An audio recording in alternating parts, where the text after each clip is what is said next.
Avant, j'étais pleine de colère, de frustration, de haine et d'une culpabilité excessive. Puis j'ai pu remettre les choses à leur place, déplacer la culpabilité et reprendre ma place de victime.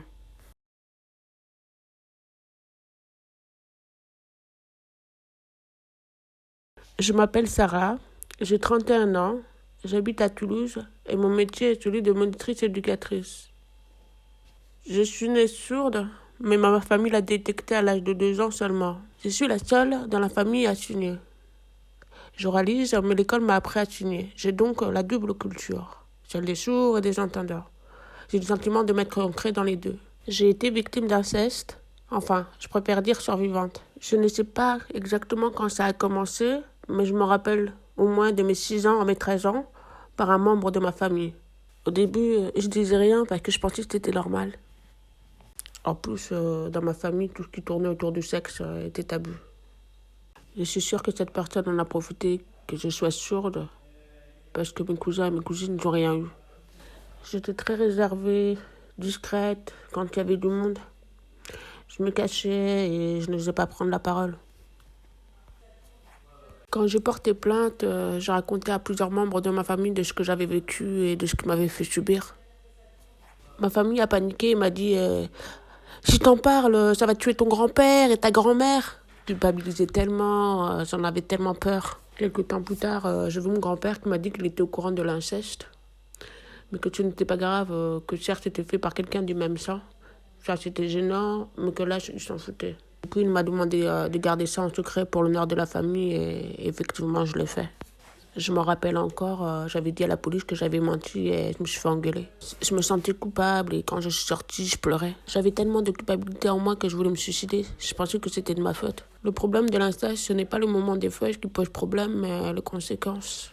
Ce qui est horrible, c'est de se faire rejeter par sa famille et que personne ne nous croit. La famille, ça fait partie des valeurs primordiales. Alors, quand ce genre de truc nous arrive, on se sent vraiment seul. En plus, la première chose qu'on voit quand on est, c'est sur nos parents. Alors imaginez que la famille, c'est important. Quand ils nous rejettent, ça nous touche particulièrement. On doit accepter ce qui se passe au moment des faits, mais surtout l'horreur des conséquences. Je comprends la situation de mon grand-père, je ne le juge pas. Ça n'a pas dû être facile de se questionner sur son éducation, de se demander si c'était de sa faute. Je ne le juge pas et j'accepte, car je me dis que c'est peut-être pas de sa faute. Je sais que c'est grave, mais je le respecte.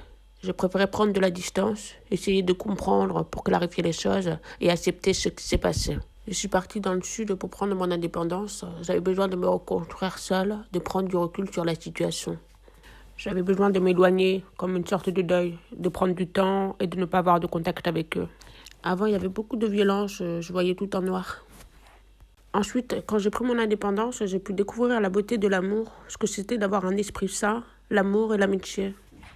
Donc c'est à ce moment-là où voilà, je prenais du recul et à me dire, ah bah tiens, comment me reconstruire. J'ai vraiment eu la chance d'avoir des amis présents, des modèles qui pouvaient être des professeurs qui m'ont fait preuve de bienveillance. Certes, je n'avais pas ma famille, mais je pouvais compter sur ces personnes. J'ai rencontré des belles personnes qui m'ont vraiment aidée, qui m'ont dit, Sarah, tu es une belle personne. Je ne revenais pas de ce regard sur moi. Ces rencontres-là m'ont permis de me rééduquer en quelque sorte. Ça m'a fait beaucoup de bien. Petit à petit, j'ai repris contact. Après m'être reconstruit, avoir pu reprendre confiance en moi a facilité les retrouvailles. Aujourd'hui, j'ai vraiment des bonnes relations avec ma mère.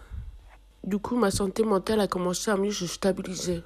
Je ressentais moins de culpabilité, j'ai accepté ce qui s'était passé et surtout j'ai déplacé la culpabilité sur celui qui avait commis la faute et j'ai accepté ma place de victime. À un moment, 3 ou 4 ans après, j'avais 24 ans, je travaillais et j'ai reçu des lettres de la police. Je sentais que c'était bizarre. En fait, c'était des lettres de convocation et je ne voulais pas y aller car je craignais cette histoire. Puis j'en recevais une deuxième, une troisième, une quatrième. Je me rappelle de la mention rouge obligatoire et j'avais la trouille. Je ne voulais pas y aller au début, mais je finis par y aller à la police. Il y avait une dame et un monsieur qui ont commencé par m'engueuler. Pourquoi vous n'êtes pas venu? C'est grave. En plus, vous avez déjà menti. Et j'ai tout de suite dénié, car j'étais enfin prête à assumer ce combat. Je leur ai dit ce qui s'est vraiment passé et ils se sont excusés. Ça a été le début de la procédure judiciaire, mais le problème, c'est que la personne concernée s'est enfuie à l'étranger, donc on n'a pas pu aller au bout. Quand on prend l'ensemble de cette histoire, ça m'a donné énormément de force et ça m'a rapproché de ma famille. Je sens qu'on est beaucoup plus complices. Ma mère m'admire, on peut se faire confiance mutuellement.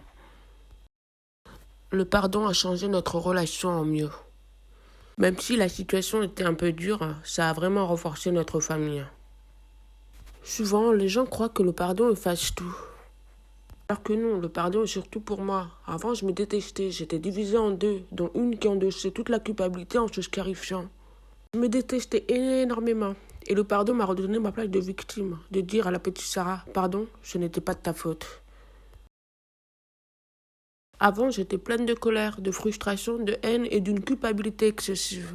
Puis j'ai pu remettre les choses à leur place, déplacer la culpabilité et reprendre ma place de victime. Pardonner et se pardonner est essentiel. Quand tu pardonnes, c'est surtout pour se pardonner en premier, et c'est ça qui est important. Aujourd'hui, je constate que l'inceste est vraiment un tabou sociétal, pareil chez les entendants. Il y a des initiatives comme #MeTooInceste, mais ça reste très tabou. Quand j'en parle à une amie, j'ai souvent des retours de partage de même vécu.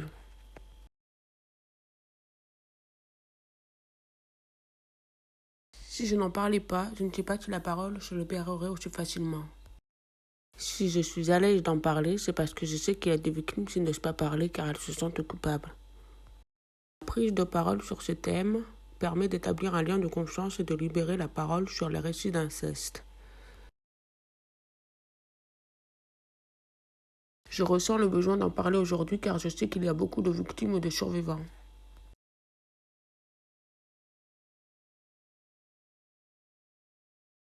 J'espère qu'un jour, on aura une réelle reconnaissance des victimes avec une mise en place d'actions concrètes sur les enquêtes ou les actions judiciaires.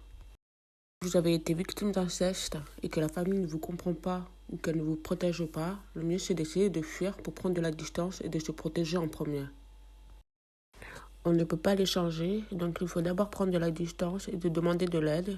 Les gens peuvent vous écouter, il y a des numéros pour ça, des sites internet dédiés et des associations qui se mobilisent pour ça.